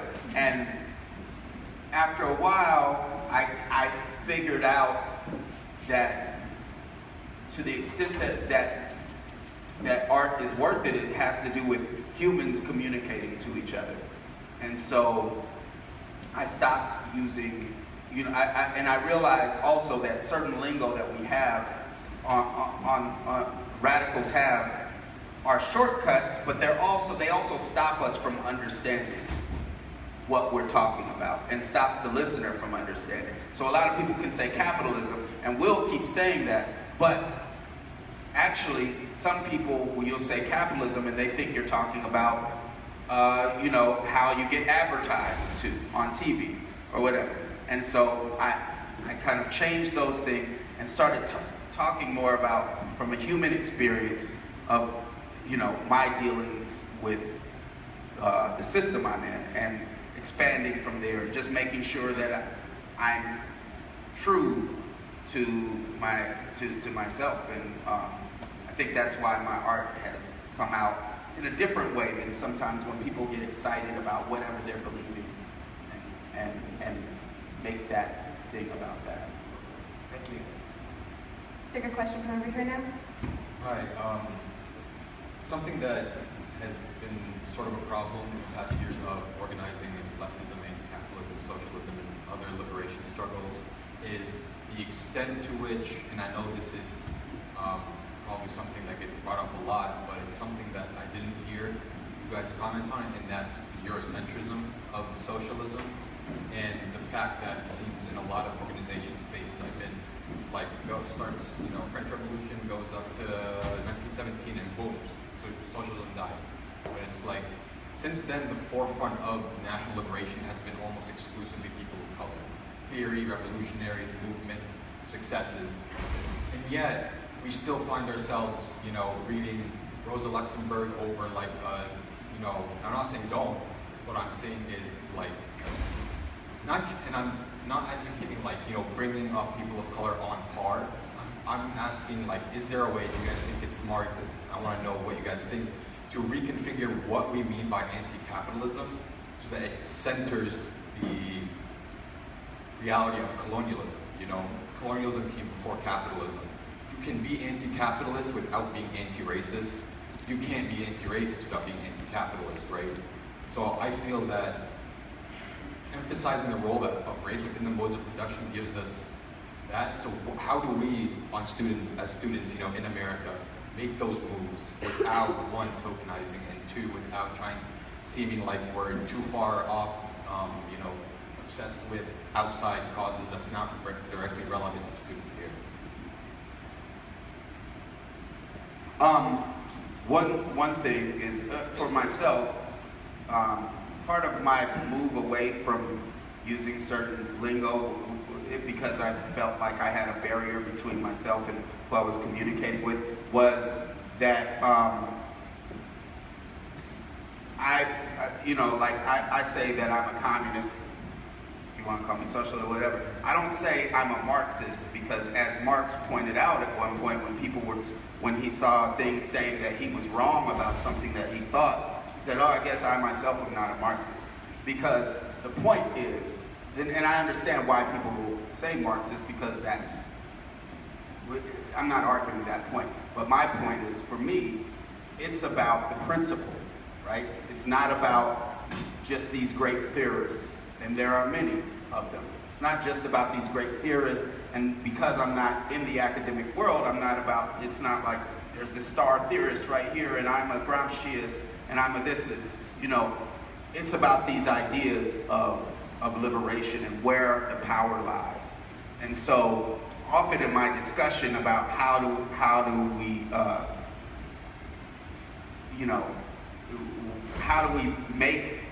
talk about socialism, communism in a way that sounds like more reflects the folks that are in that struggle, right, openly in that struggle right now.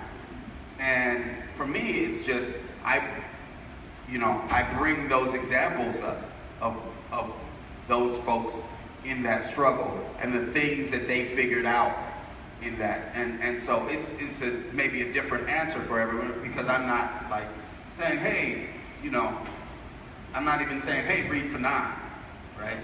I'm saying, look at these folks, the important theorists to me are the ones who took these ideas and applied them, right? And so, which is, why I understand folks will be like, I'm not just a Marxist, I'm a Marxist-Leninist, or I'm a, this and that. It's about folks that actually applied it. And so for me, it's about uplifting those struggles, those folks that were involved in the struggle. I also would like to say that as somebody who's taken on a leadership position within an organization, one of the things that I've made a promise to do is to uplift the voices of those who are most marginalized within my organization.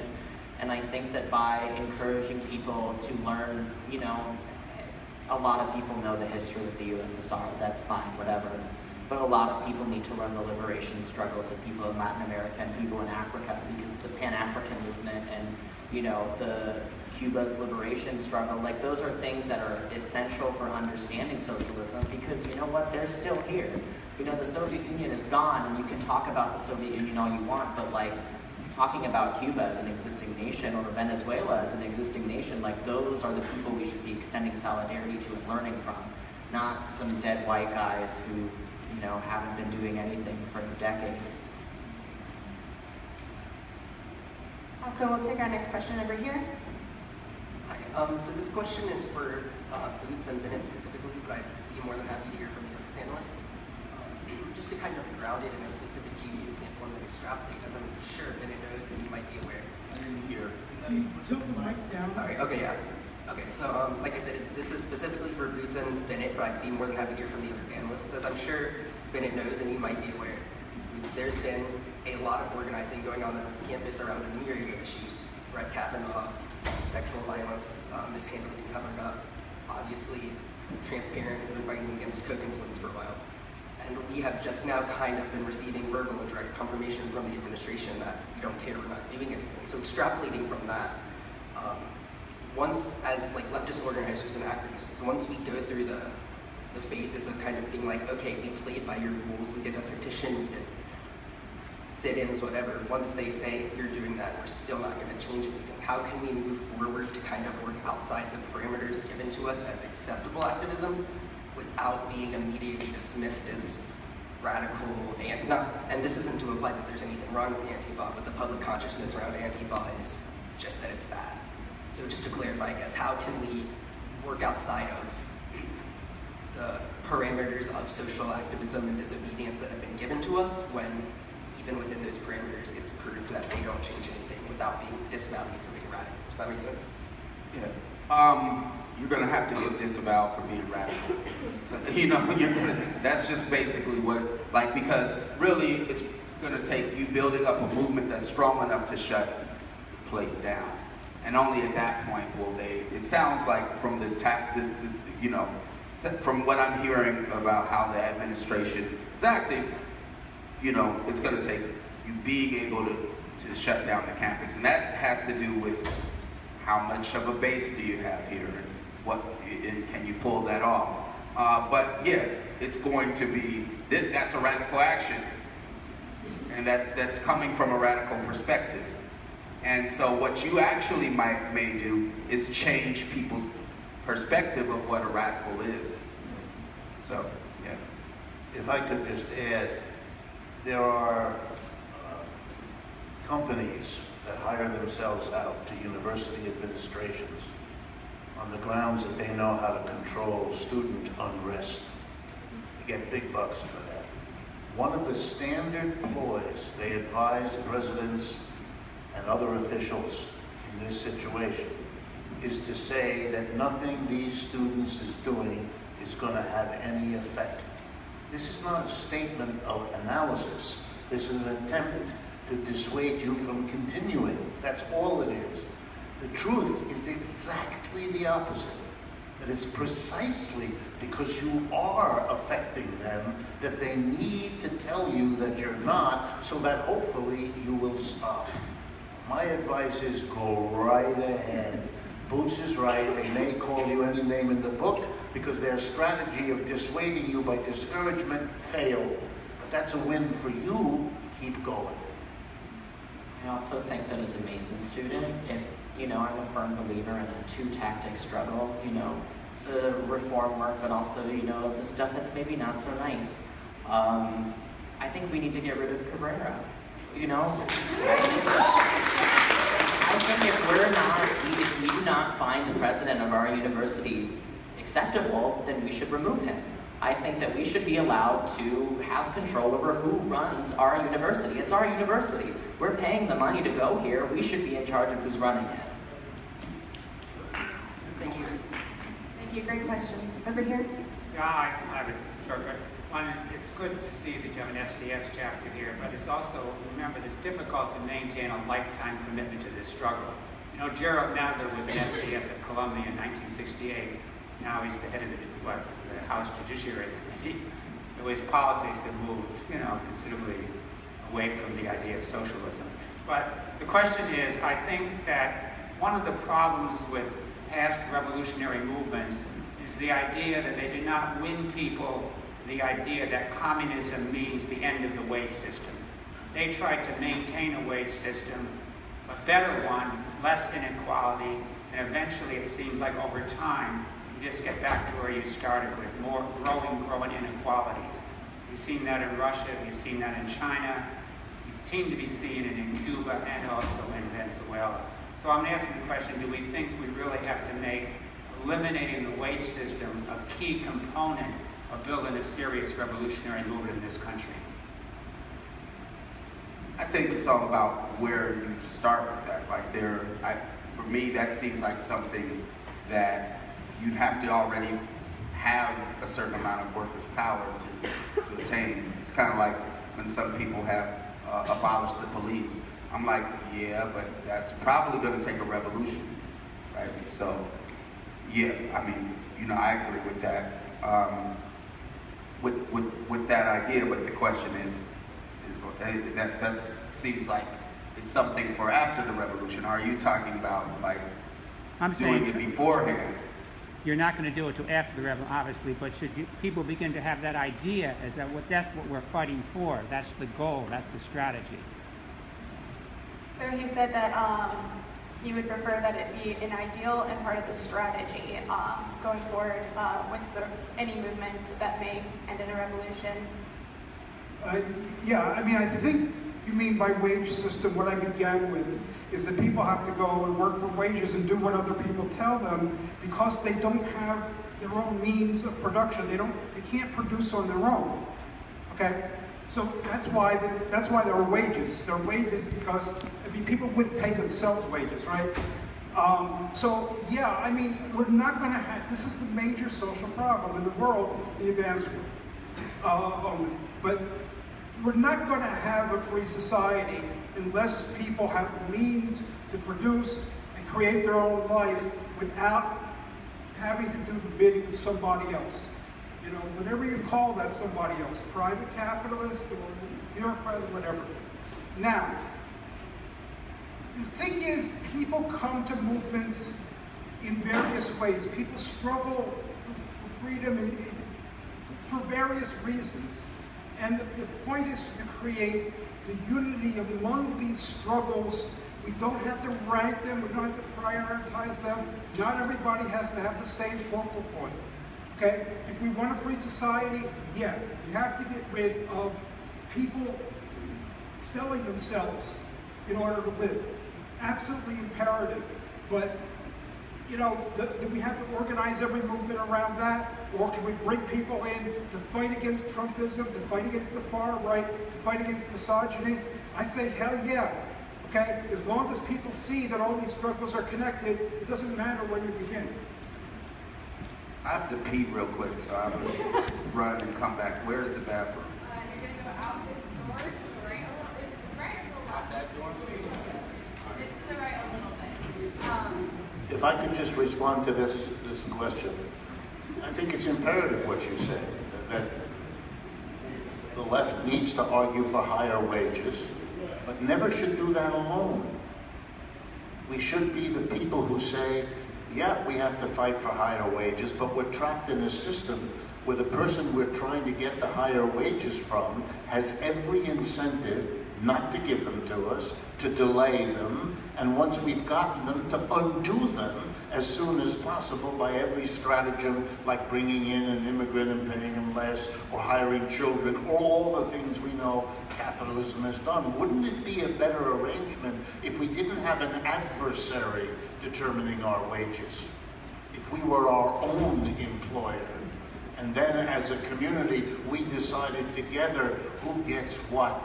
Wouldn't that be a different and better system than this struggle for wages with someone who's structurally positioned to not want to give them to us at every opportunity? It's crazy to keep fighting, then falling back, then fighting again, stop. There's a different system where you wouldn't be in this situation, and that's a way to give people a sense that their goals go beyond the higher wage. It's not instead of a higher wage, but it's a better system than the wage system. So we have noticed there are no women in line right now. If you would like to ask a question and you are a woman, come find me or Kayla. We can make sure that your question gets asked because I don't like that very much. But we appreciate everyone asking their questions. We understand it takes a lot of courage. But yeah, also we have like 10 minutes left, so a couple more questions. We're keeping an eye on time. You might not get the askers. I'm sorry. But again, if you're a woman, find me. We'll go over here, Jay. So Booth mentioned earlier the power of the tech industry of Amazon, bringing workers from all over the country and displacing local residents. And he also mentioned salting. Would you encourage people in the tech industry, or even specifically those people who are gentrifying these areas, to organize themselves? Oh yeah. Oh. I think that everyone needs to organize where they are. Now, is that the first place I'm going to say needs to be organized? That wouldn't be where I would place my interest. But if you're going to be working in the tech industry, hell yeah, that's where you should be organizing. I think an analogous thing is what happened in in the environmental movement when I forget what was the name, Judy Berry. So there were people protesting lumber, the redwoods from being cut down, and a lot of times they tied themselves to trees and things like that. But Judy Berry started actually organizing the lumberjacks, the folks working for the forestry, for the lumber companies, and getting them to actually organize where they were. Now, she ended up getting blown up by the lumber companies and getting basically executed. But that's kind of a model of what has to happen. It's and yeah, these folks that are coming in, they're probably not the ones that are going to start wanting to organize first. So I wouldn't be worried about trying to organize them at that time. Folks like that, they come along once there's some other larger movement happening. Maybe they do. But yeah, I think that if as far as fighting gentrification, people have to be organized in other ways as well around the neighborhoods they already live in, organizing for things like rent control, organizing, tenants unions, things like that. I think you might take some encouragement.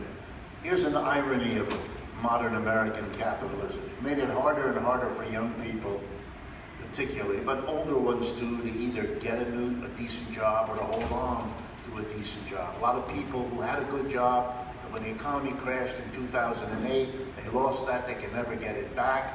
And so in New England, they went to work at a place where you could get a job relatively easily. It was called the Stop and Shop supermarket chain. Well, look what happened. They got stuck in those jobs. But they were people who recognized, because they had tumbled from a much better job to that one, they understood everything we've been talking about. And they went to work to rebuild that union. And 10 days ago, 31,000 of them went out on strike, picketing in front of every Stop and Shop supermarket in Massachusetts, Connecticut, and Rhode Island. And 2 days ago, they won. They got their wage increase, and the effort to cut their pensions and cut their medical coverage was removed.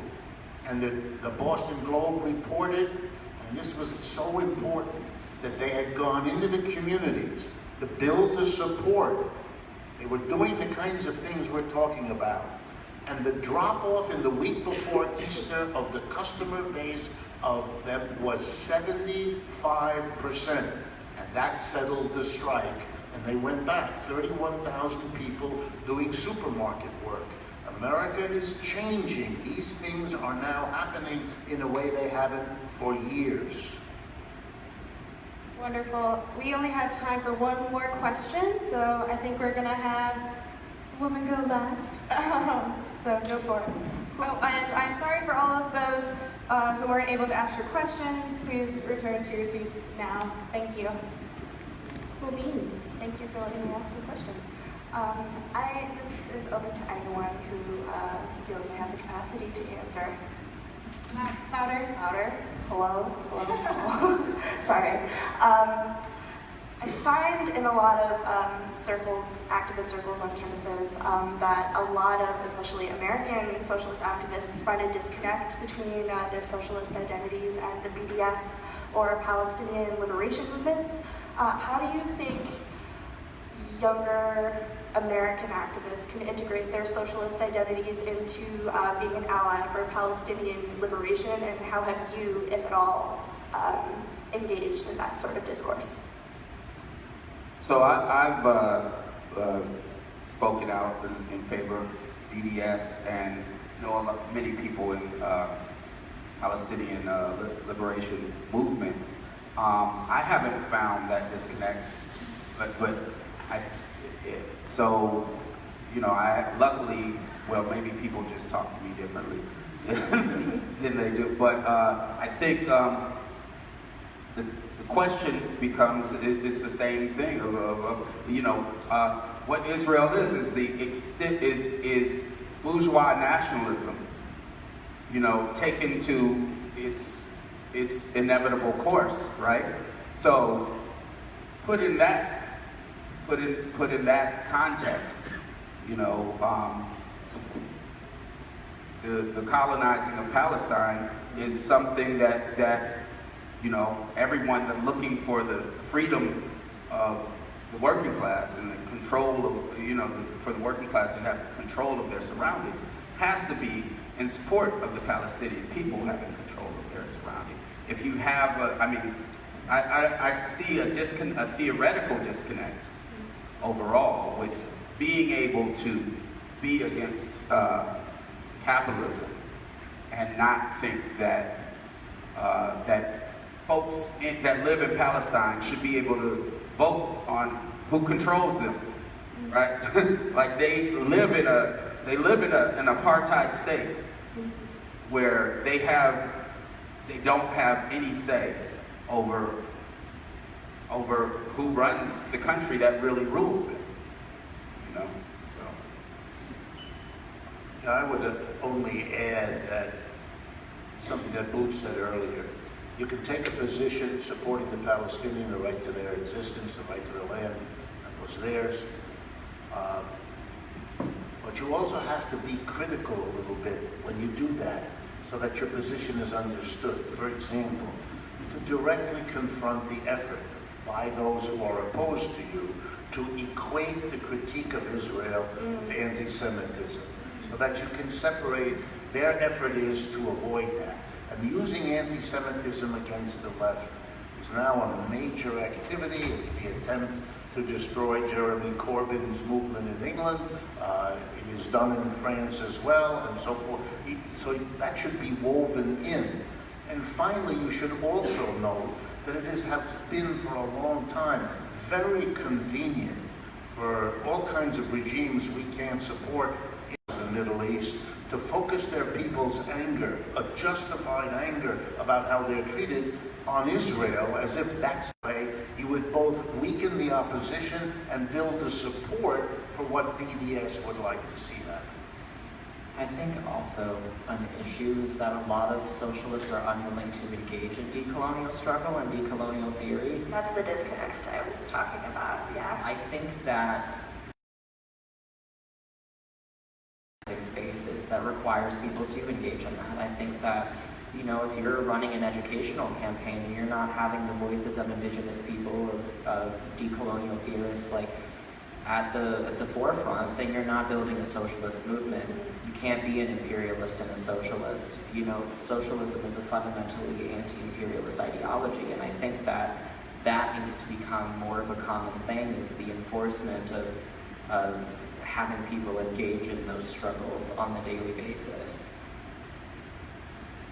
Wonderful, guys. This has truly been an incredible... I have one more thing. Go ahead. It's somewhat connected. I wrote the intro to David Gilbert's book from the Weather Underground, and in it he has a lot of personal. So he's the guy that's still in prison from Weather Underground, and in it he has a lot of personal stories about how his older sister. I mean, they're both Jewish, and his older sister was involved in civil rights movements, and things like that. And all of a sudden there became an organizing body, a Jewish organizing body that was trying to get Jewish kids out of the civil rights movement and out of radical movements because they felt that would make them not support Israel. And so so that's where to me that sounds like there's a theoretical argument to be made as to why there may be a push for for people not to look at decolonial movements and decolonial theory and still be able to call themselves a socialist specifically for that reason in a student movement. All right, well, this has been a wonderful discussion. Before we end today's event, would each of you like to give a closing statement? Yes, you can go last. We can start with Boots, if you'd like. Well, it feels like we've talked a lot. We need a closing statement. Thank you for having me. Thanks for everybody involved in this. Something that I would like to add to my other statement about what students can do. I think for the past 20 years, I've seen the idea of being a radical as being portrayed as someone who is, anti-authoritarian, but like a badass and like an outsider. And I think that is an outgrowth of the kind of movement that we've had that has been mainly based around spectacle.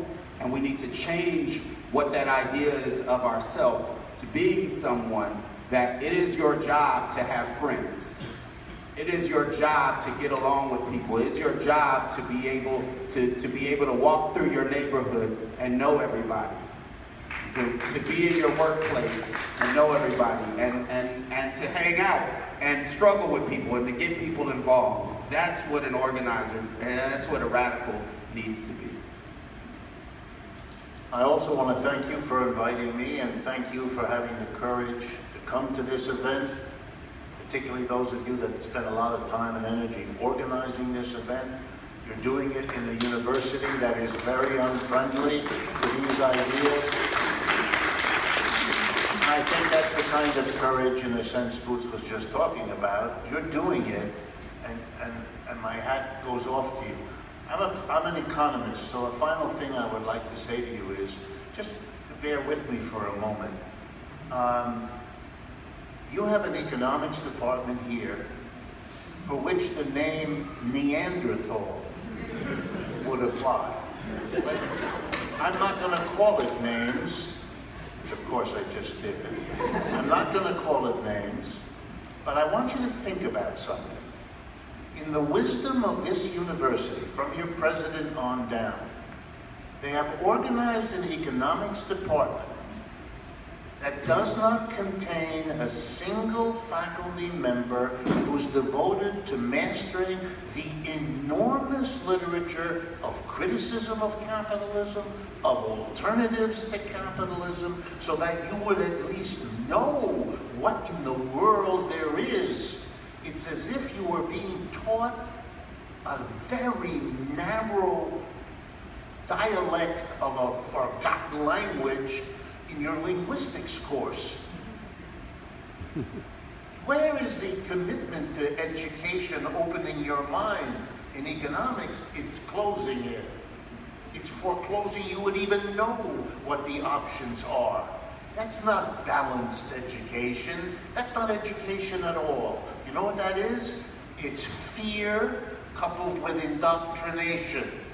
And you ought to wonder about a university that is committed and has been for decades to be as narrowly lopsided as this.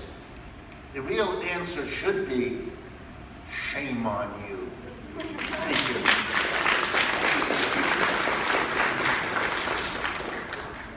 Yes, well, I thank all of the organizers for making this event possible, for inviting me. I know we had an interesting exchange of ideas that are not all the same, but that was part of the remit, as I understood it, of this panel, to show that not all people who call themselves leftists are the same.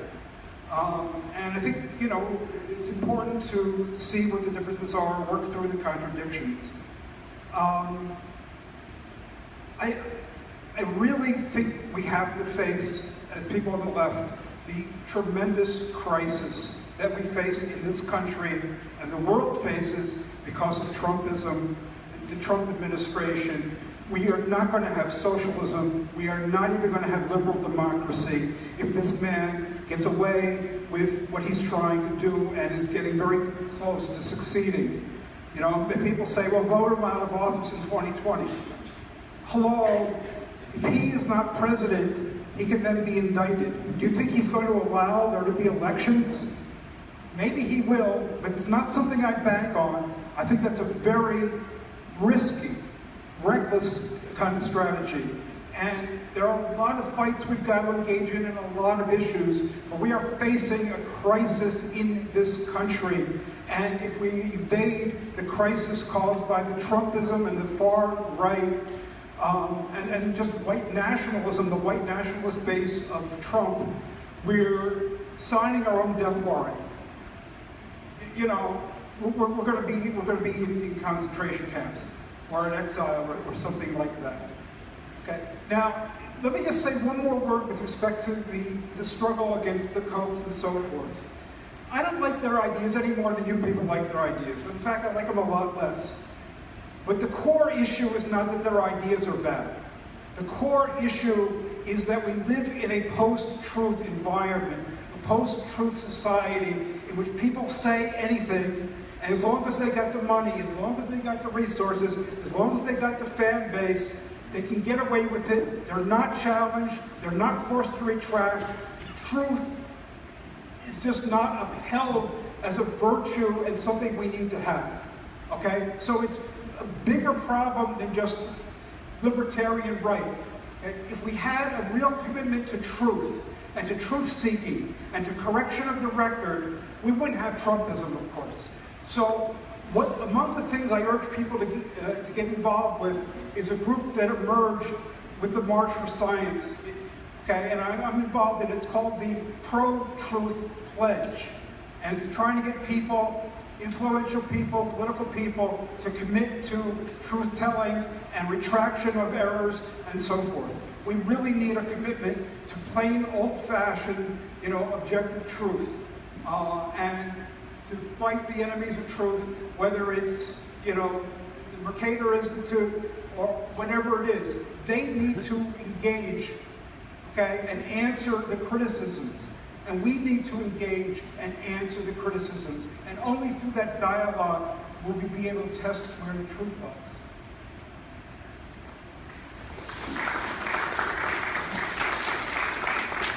So first, I just want to give a big thank you to the organizers who accomplished this, to Kaylee, to Sarah, to Caroline, Kayla, and Jennifer. And I just, I also want to thank all of you. I also want to thank all the organizations that came out, to SDS, to YDSA, to SIA. I think that we're doing really good work, and that I think that, one thing I want to leave us with is that this is going to happen. Socialism is inevitable. It's going to happen. It's just a matter of when and how. And I think that keeping that optimism is one of the most important parts of the struggle, that it's not, can this happen, it's when.